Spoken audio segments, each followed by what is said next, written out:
All right, everyone. Welcome once again to the Faces of Business. I am your host, Damon Pistolka, and I am excited for our show today because with me, I have none other than Matt Haney, and we're going to be talking about building a leadership team for your exit. Matt, welcome. Thank you. Thank you. So happy to be here and fired up to talk about this stuff today. I get excited. Oh, yeah. It's going to be fun, dude. It's going to be fun. We got lots of stuff to go over, and it's, I always love it when I get to talk to people that have actually been through a business exit. You got some scars, I'm sure, from that, learnings, things like that. And then also, your background, and we'll talk about this more, is being now as you're doing a fractional COO or an interim COO and an EOS integrator. I mean, there's just so much for us to talk about today. I'm excited to get going. But let's start out with your background. Let's learn a little bit more about Matt and how you got where you are today and doing what you're doing. Awesome. Well, again, thanks for having me, Damon. Excited to chat through it. So I was fortunate to be right out of college. An entrepreneur gave me an analyst job. I begged him to work for a family office that was buying single family real estate. And I was able to work under an entrepreneur, a guy that had a finance background, spent some time at Arthur Andersen for years. And he basically just said, hey, come in, learn, I'll teach you. As long as you show up, give it your all, and you're honest and equitable, and then you got it. So I spent a couple years with him as an analyst and then moved up into basically buying single family assets for a family office. We bought 350 single family homes in the state of Texas over a 3-year period. And I got this entrepreneurial bug, and I was like, wow, I can do this. This is something that I can actually do. This guy gave me a chance. And I turned that into the next entrepreneur. Well, I found myself working next to visionary leaders that had big ideas, but just really struggled to kind of get it to the next step. One of them gave me a partnership opportunity in a job that I was able to then and we created this niche construction company where we were building large volume water storage systems. These big, huge water silos that you see on the side of the road. Not the ones in the air, but the ones on the ground that store water for municipal systems. And I know nothing about large volume water storage, but I knew operations and I knew how to help manage people. And if you gave me the path or the idea, I could take it. So just a couple different entrepreneurial business things. One led to the next, but there was always one common theme. And I was working alongside somebody who had a big vision. And they were very good at dreaming it up, but had some just element of execution that they couldn't quite get to. And I found my niche and as a COO, and then, kind of parlayed that into an interim opportunity where I was going in and working for these same visionary types, but with, confined accomplishments and goals and metrics to work towards. So, just a lot of small to medium-sized businesses figuring it out as we go, Damon. Yeah. Well, and that's what most people do, honestly. I mean, you look at very few people, I don't know who starts a company and doesn't just get in and figure it out. Right. The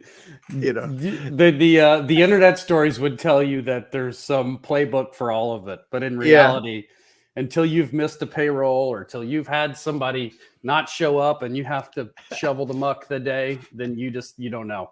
You don't know what it's like. That is so funny. I had someone ask me today, and I'm actually going to see if I can see it. They said, they asked me would love to know if you've got any advice for someone that's starting out building a business. And I was like, where do you want to start? Yeah, where do you want to start? Because it is like that, and it really it does take someone with that idea that they know that they at least think that that's something they can make money on. And I got to really commend those visionaries that take that leap off the cliff and build the plane on the way down, because it is incredible. It is incredible.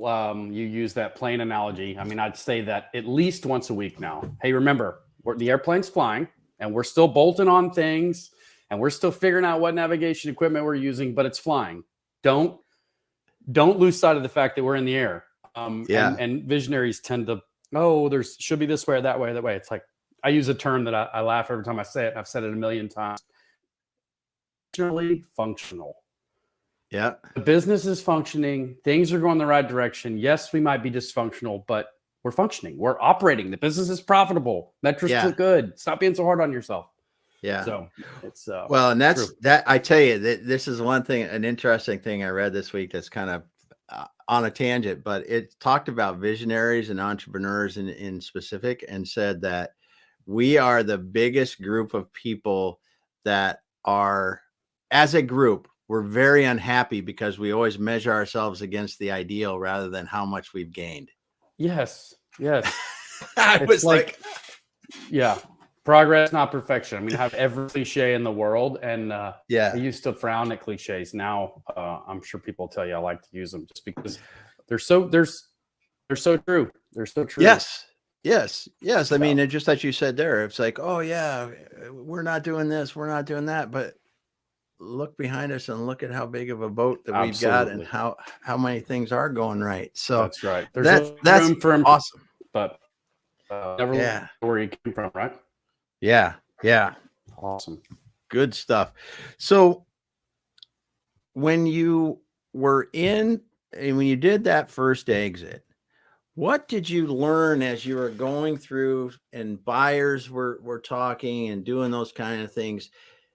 What did you learn about leadership team requirements from the buyer's perspective? I'm gonna back up, because I think before my first exit, I got to witness somebody else exit as good. Even that better. Was interesting. Yeah, so it was 2013. I was working for a products company, director level at that time, and part of the leadership team, early employee. It's a consumer packaged good, a fitness product, and a typical big visionary CEO.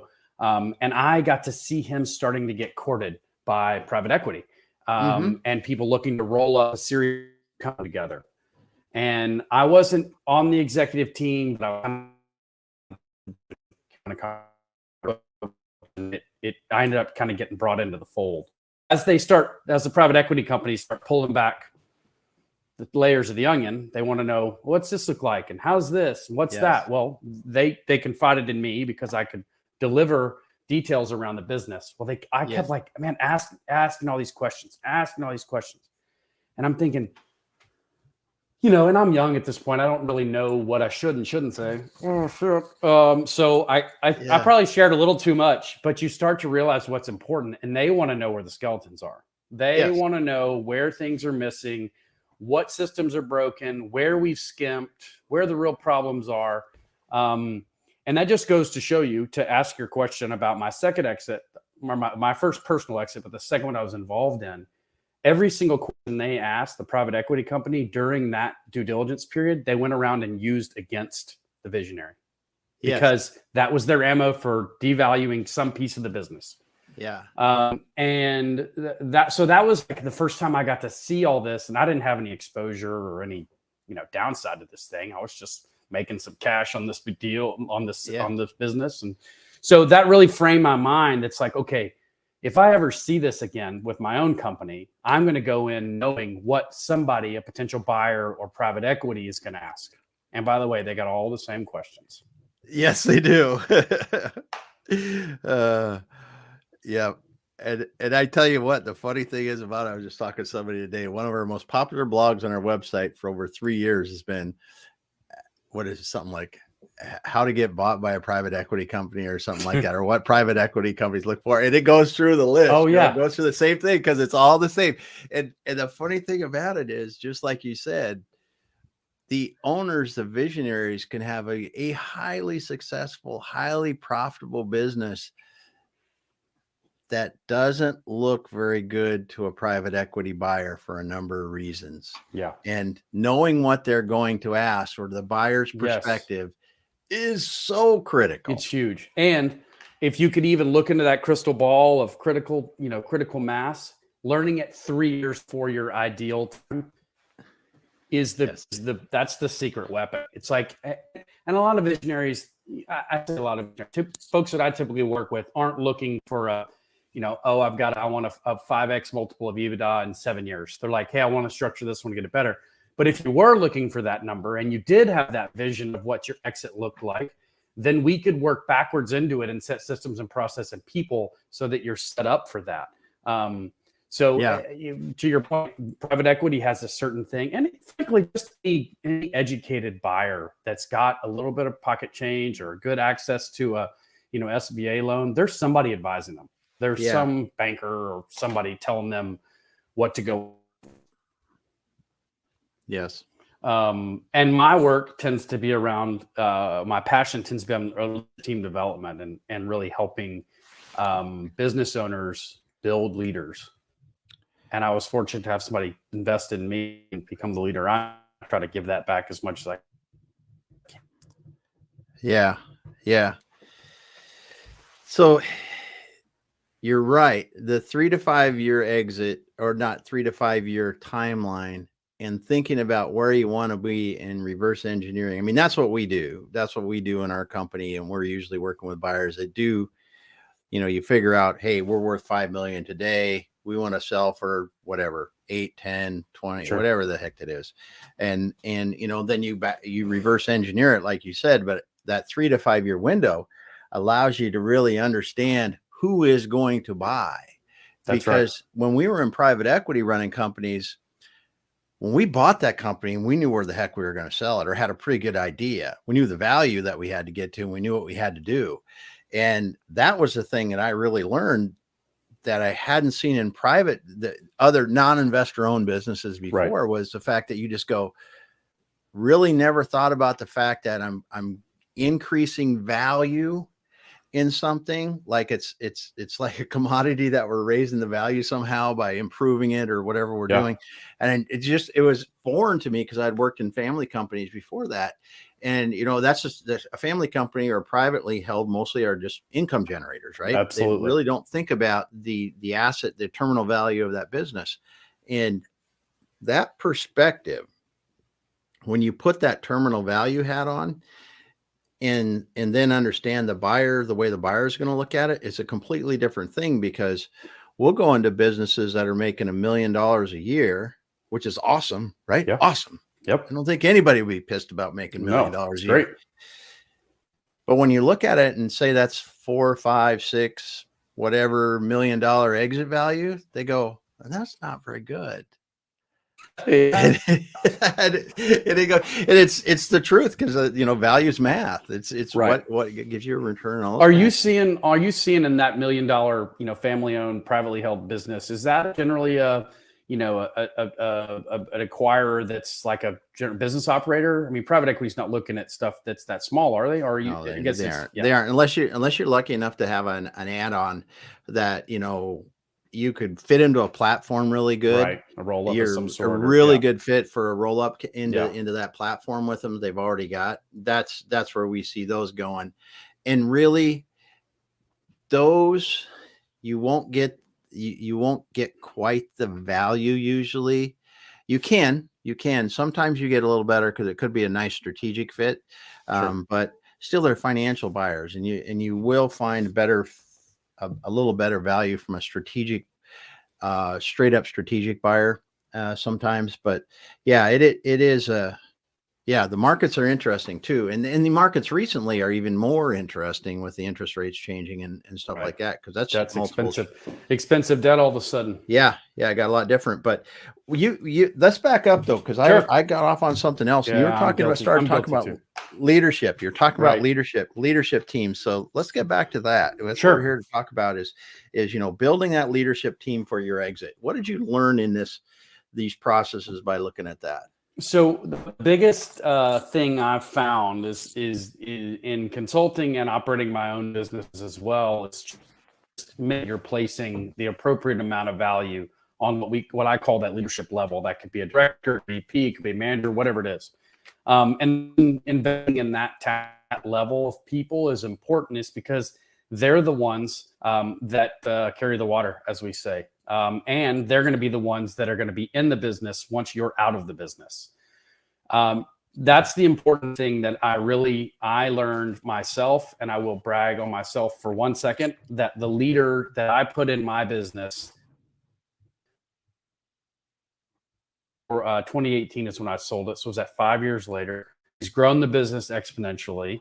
For me as an absentee owner, and he's done a great job of taking care of the individual that we put in the business. But my whole point with that is, if you put the right leadership level, you're going to make your exit and your transition a hell of a lot easier, because the buyer is going to come in and go, who is this person? What are their skills? How long have they been in the industry? And what level of depth do they add to the business? Right? Yeah. Yeah. I'll give you an example. Taking somebody who's a good operator, maybe they know how to and they manage operations, but they lack financial acumen. Yeah. Put them in a finance course. Yeah. Get them a certificate. Teach them about P&L. Invest them, because you know what? Comes knocking on the door and says, "Oh, this guy's managed or gal's managed P&L. Mm-hmm. Yeah, we've managed it together for the last 24 months. He or she is perfectly capable of running business in the event that I get hit by a bus or you buy my business." Yes. And that is the thing. And I was fortunate early in my career. I worked for the first investment owners I worked for. They did just that. They sent me away to like school, like 2 or 3 times on finance. I got a hard head. It took a little while, but, and then they actually invested in a mentor for me for an entire year. Love it. And I cannot tell you the difference that made when you think about my abilities before that. Yes, technically I could walk through a business, I could do. Sure. But when you change that to now I can walk into a boardroom and say, we did this and it caused that, and this is why these numbers are like this is. Huge. Now I'm starting to talk like the financial people and the investors, so they understand what we're doing. Yep. That's exactly right. And the thing you said that hit with me was you mitigated the buyer's risk by being educated. And it's in any little incremental de-risking of the transaction you can do gives that buyer more comfort in their multiple and more comfort in the validity of the business. And educating and growing and investing in your leadership team only makes you, the seller, look more what's the word? I guess wise is probably the easiest way to say it. But if you put your what would I look for in a business if I was buying hat on, then you'd look for somebody that's got a leadership team that's been developed and is ideally reporting on metrics. This is what we spend a lot of time on as fractional COOs, is building an operating system like you would for a computer. We build this operating system for the business. Well, what does that mean? Well, it means we're going to have, like we said, 3 years of operating metrics that we can go to the buyer and say, look, we've been tracking these metrics for the last 3 years. Here's our scorecard. Here's our profitability. Here's the volatility. We had an issue here because of this. You can talk to it. So building that structure and having a leadership team that can run the structure is huge. Yes. Yeah. And let's talk about that for a minute. And I will segue into what you were just talking about. Sure. One of the things that we saw when we did that in the times that we've done that is when you put those scorecards in place and you demonstrate over time that we are setting goals and achieving goals, then when you say, and this is where we're going, and that's up, down, wherever you're saying you're going, people and investment buyers will tend to believe you because of your historical. But if you don't have that in place, you said 3 years of information. And when you can have 3 years of, we laid out a budget, we laid out operating goals, and we hit that, we surpassed it, we got close, whatever it is, they're going to be able to use that as an indicator going forward. Because if I say I'm going to Alaska, and the last time I said I was going to Australia, I didn't make it Australia or even close, you're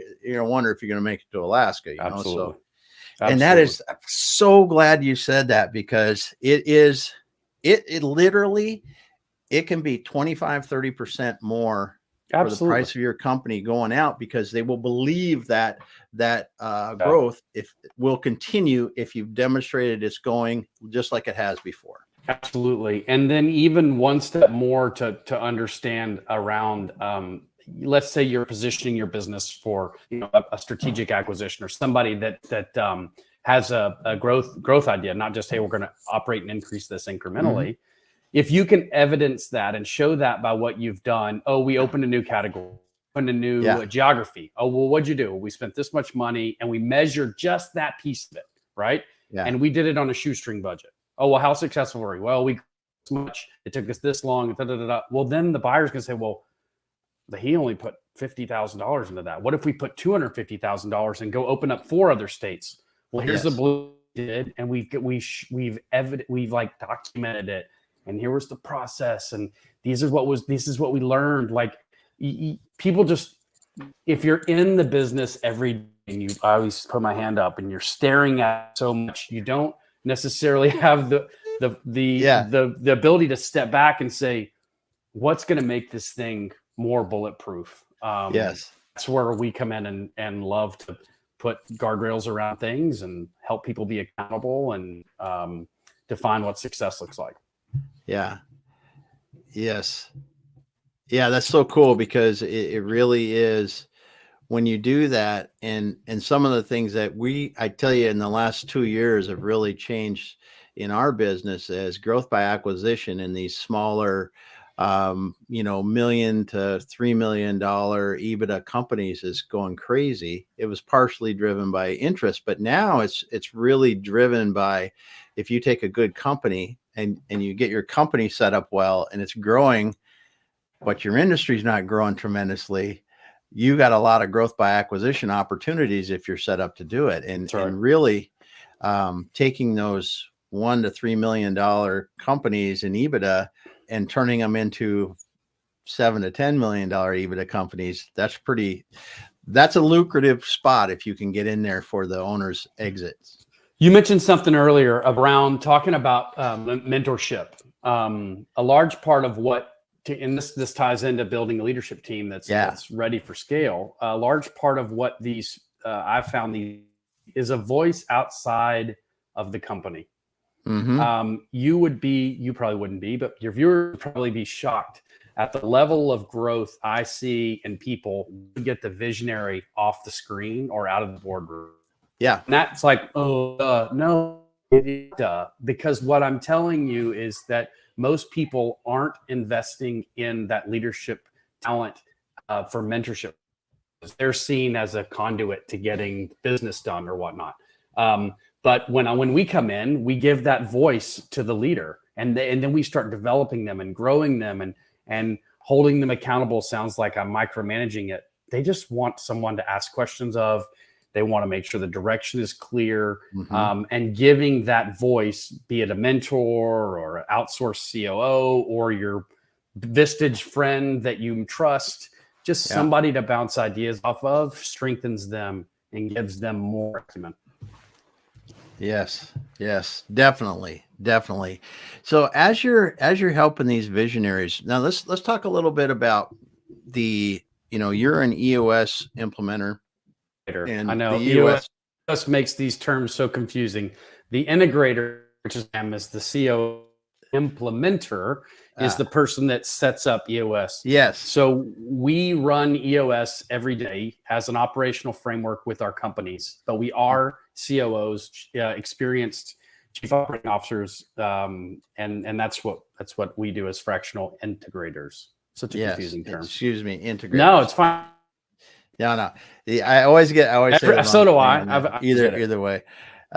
So now explain how you've seen EOS or a business operating system change the trajectory of a business and the leadership teams in it. Absolutely. Well, first I want to give a disclaimer. I don't make money off of EOS. I don't pay EOS. Yeah. I don't monetize myself off EOS. And I think because it's right for every company. And it has holes, but I think just like 80-20 rule and everything else, 80% of it's fantastic. Yeah. So what I will tell you is accountability is a dirty word sometimes, but for me, It's not. Yes. Because what I've seen firsthand myself is the onset of the word accountability brings fear, but because it's the element of the unknown, right? But the long-term value and benefits of that accountability are exponential, because what ends up happening, there is somebody that wants to document their success and they've never known how to do it. Yes. They've never known how to say to anybody, this is what I did, this is what it meant, and this is what it can look in the future. If you give a leader that, and they can come back to the table, here's all the stuff I've done the last 2 years. First of all, what are you going to, that's an incredible asset to the business. Yes. But that accountability, people are just like, this gives them purpose, and it gives them confidence, right? And reinforcement that they're doing the right things. Yes. And that's what operating systems do, is they force accountability. Yeah. And the thing, you're spot on about accountability. It's like, this is a word that we don't even want to say because we don't want to talk about that. I can't get, or you listen to a visionary, like, no one's accountable for blah, blah, blah, but whatever. But once you take the time to flip the script on accountability and go, we're just showing people what success looks like. That's right. Every single time, Damon. I've been let down a couple times, but they weren't the right people in the right seat. If you have the right person in the right seat, accountability to them is incredible. Yes. Yes. Yep. I'm glad you brought up accountability, because over the years, I can't tell you how many people have told me, oh, accountability, no one seems like you're accountable. Well, did you take the time to say that, and I always use the example of, if I'm the person that's supposed to take the trash out in our company, if I know that I have to empty 27 trash cans and they're all in these locations, and that means a good day, it's got to be that simple for me to know that if I emptied all 27, I did what I was supposed to do and go home. It's awesome. I did great. That's it. And when we don't do that when visionary leaders don't do that, or they don't have those things in place, those people go home wondering, did I do my job today? Yeah. Am I going to get in trouble for not doing something? It's so simple. And I love that analogy, because it takes a clear, concise view of what success looks like. And that's what those operating that we talked about earlier allow, is for clear and unforced accountability. Because remember, we're giving these leaders help build these things. It's not a top-down approach. We sit around a room with the leadership team and we come up what success looks like together. And if you don't like what's coming up, you're encouraged to speak up and say, that doesn't look like a good accountable measure. So let's find something else. And then by doing that, you're giving that leader the chance to buy into what success looks like. Well, then if they don't hit the numbers, or if we need to adjust them, they're involved in the conversation, not receiving the information and being forced to act on it. Yeah. Yeah. That's awesome, because I do, and I don't make money off of EOS either. I just think that, honestly, I'll be real honest. I think that, EOS is a combination of a lot of other people's writing over the years in business. We wrote the book in 2006, and let's be honest, I was practicing this junk before that. You're right. You're right. So, but they've done a really good job. Yeah. I think a really good job of putting it together and making it really simple. Because you said one thing that I think it plagues visionaries, is you have to understand the right people in the right spot. And one of the things we have a client now they've got a full-time integrator in there. Yep. And one of the things that we've been dealing with is want the capacity to do it. And everybody has to be in the right role. They have to get what that role means. They have to have the capacity to do it, and they have to want to do it. That's if right. They don't have one of those three, it doesn't matter if they've been there a long time, or it's your buddy from high school. Right. They're in the wrong spot. They are. And that's where I tell people, get outside perspective. And I bang it over the head with them. Get outside perspective. Don't just go get somebody else to come look under the hood. I mean, you don't work on your own teeth if you're a dentist, you don't work on your own teeth. You get somebody else to look at it. And business operations is no different in that, and that you sometimes, most times, all the time, need someone else to look from the outside in to say, hey, I'm not sure this person's in the right seat. They might be the most blessed employee, but they may devalue or add risk to your business if you're trying to transact. Yes. And when you talk about your leadership team you're building for an exit, it gets even more critical, because Absolutely. they have to be able to communicate that well and deliver that value in the future. I do have a quick question, and it's on topic, and I don't know how much time we have, but I have a question for you around, what is your experience around sharing information with leaders when you're preparing a business? And what do you advise, like, your clients? How much information do you give the leadership team around an exit? Like, hey, we're prepping for exit, or No, it's never. You never talk about it. It's just not important. If you might have a C-level person that understands that, hey, exits in the future. Yeah. Really. Okay. Let's just back up a bit. People that are working in a business should know that business will be for sale someday. Okay. So you think it's important to have that be some aspirational discussion from the visionary to the teams? It's like, listen, I'm not going to be in this business forever. I'm going to get old. First of all, that's one of the reasons why I'm not going to, but we're going to have a viable business that's going to survive far past me. Right.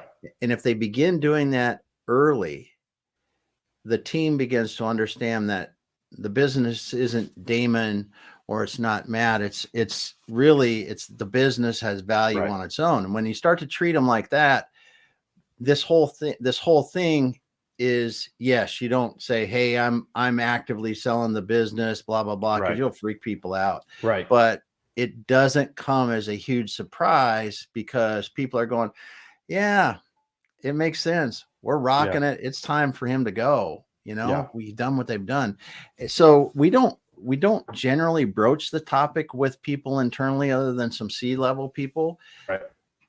But from an inside perspective, you really don't know any difference, because we're trying to get consistently and incrementally better every single day, every single week, every single month, just like you do. Just constantly. Yeah. Yeah. And it's gradual improvement. Gradual improvement. It's like, I asked that because I'm in an interesting spot as a fractional COO or fractional integrator, because I have the visionary's ear, and I have the vulnerabilities that they share and the challenges that they're coming to me with. And I may know in one ear that they want to sell, but the other ear, I've got the leadership team talking to me, and it's kind of hard for me to go, golly, we really just need to ratchet another 50 basis points out of EBITDA, and then we can get to that bigger multiple. Like, this is how we can do it. But I can't always go back to the leadership team and say, hey, we need to get another half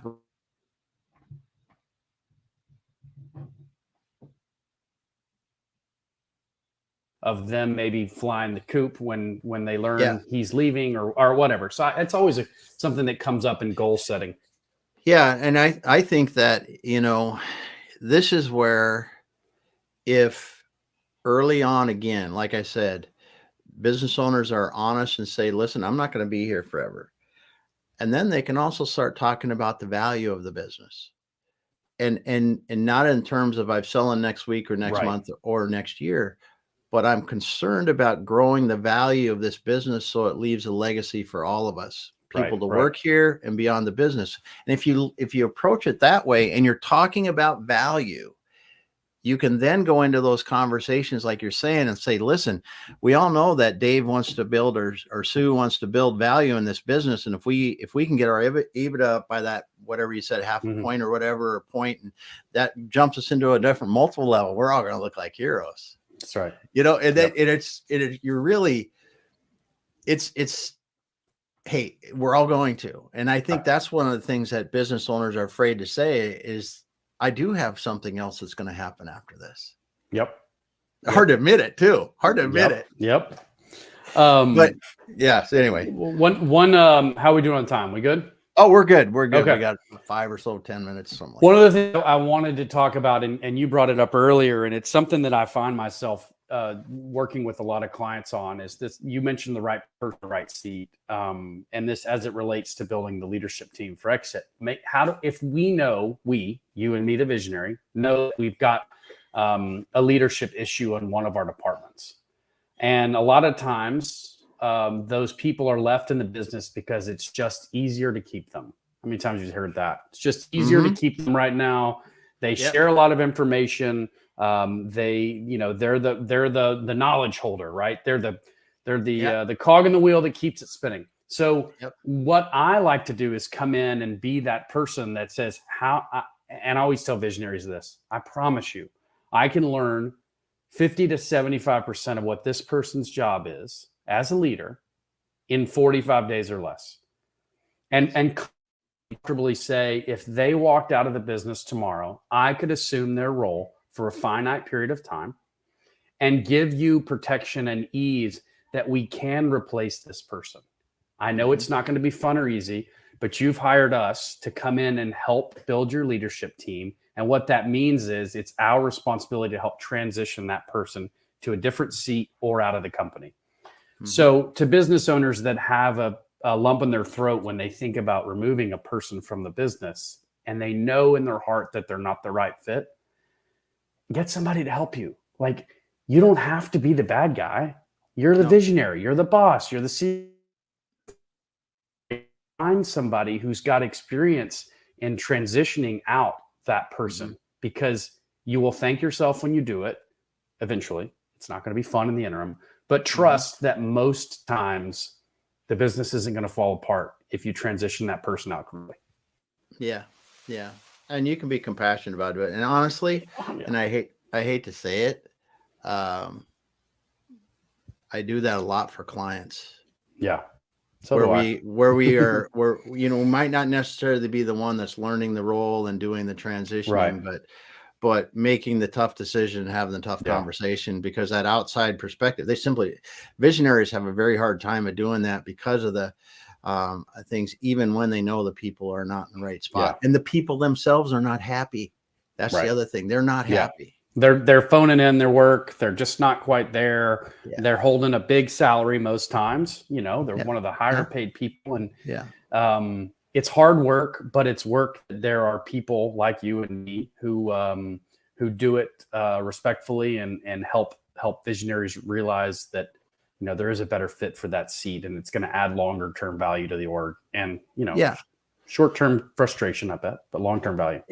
Yeah, definitely. And the other thing it does is it deflects some of the, if there's ill will from that change, it's not on the owner. That's right. The visionary is not the one that gets most of that. And it's like, listen, they're helping me do this, blah, blah, blah. Yeah. Taking that out because they can continue and the other internal people can continue doing what they need to do as well. It's a key thing though. It's so key because that one person on the exit could make the difference between you selling that business or not. I mean, think about it.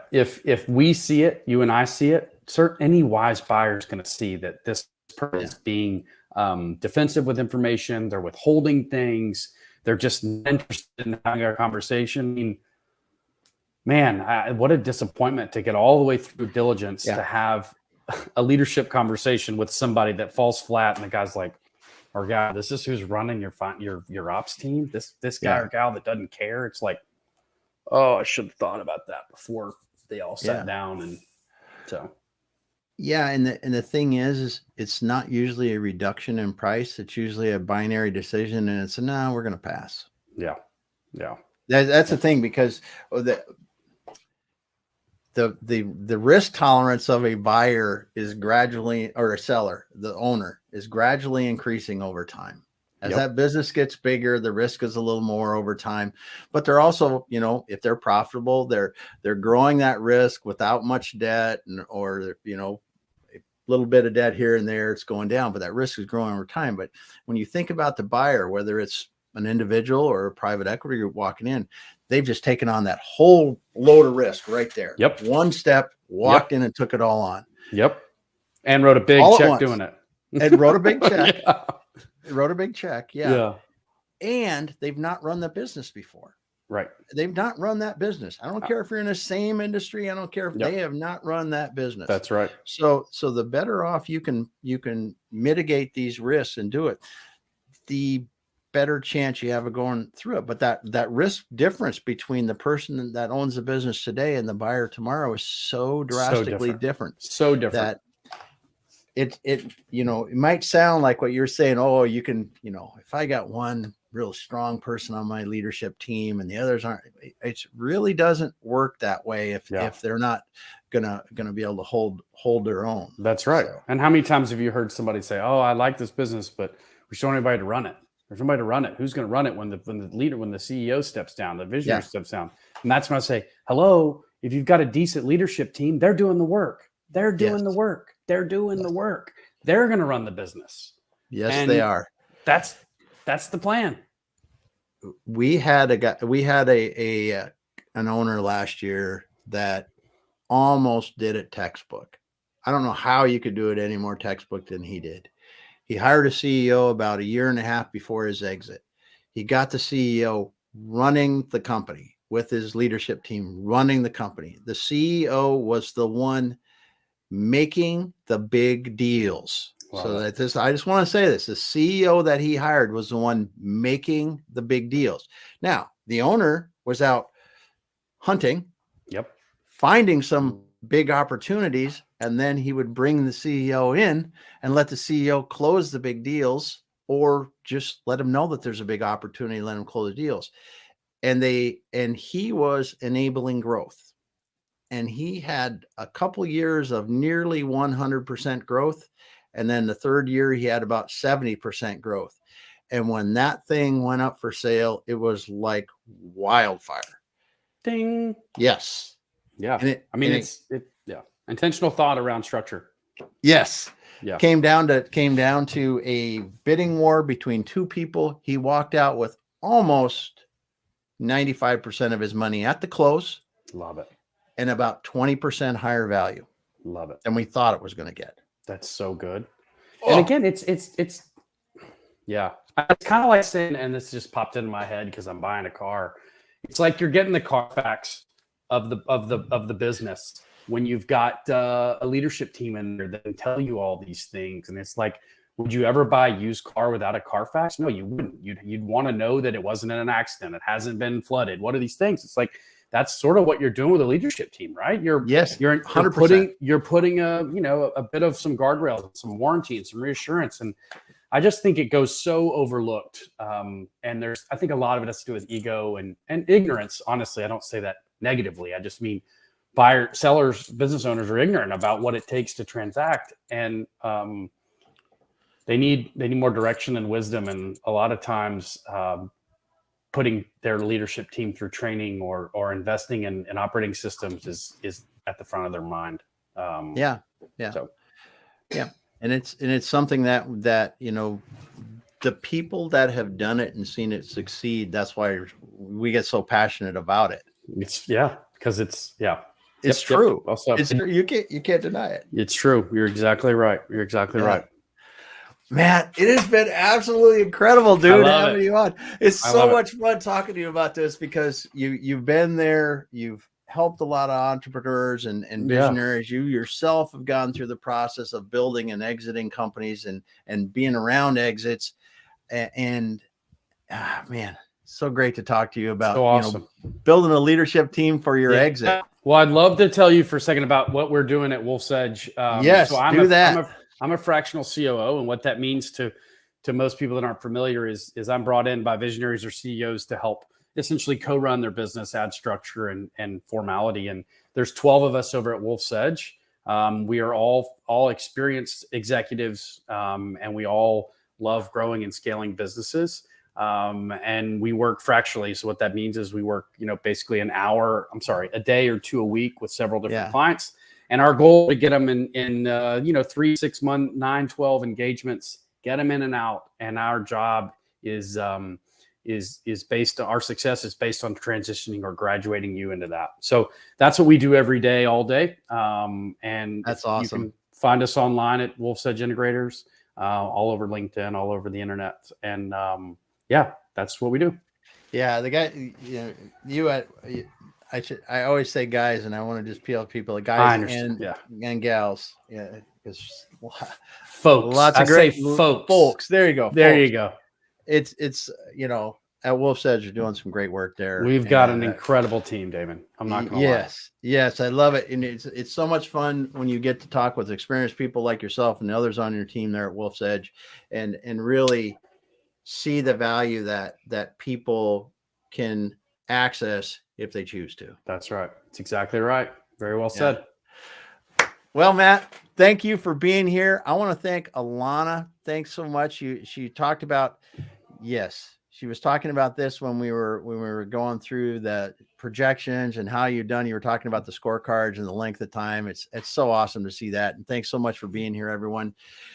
If you haven't heard this whole thing and listen to Matt, go back to the beginning. I mean, there's some real gold in here he was dropping. And also follow up with Matt on LinkedIn here, Matt Haney, Haney, and Sinclair Ventures. Just thanks so much for being here. Thanks everyone for listening. Love it, Damon. Thanks for your work. Talk to you soon, We'll be back again next week. Take care. Mm-hmm.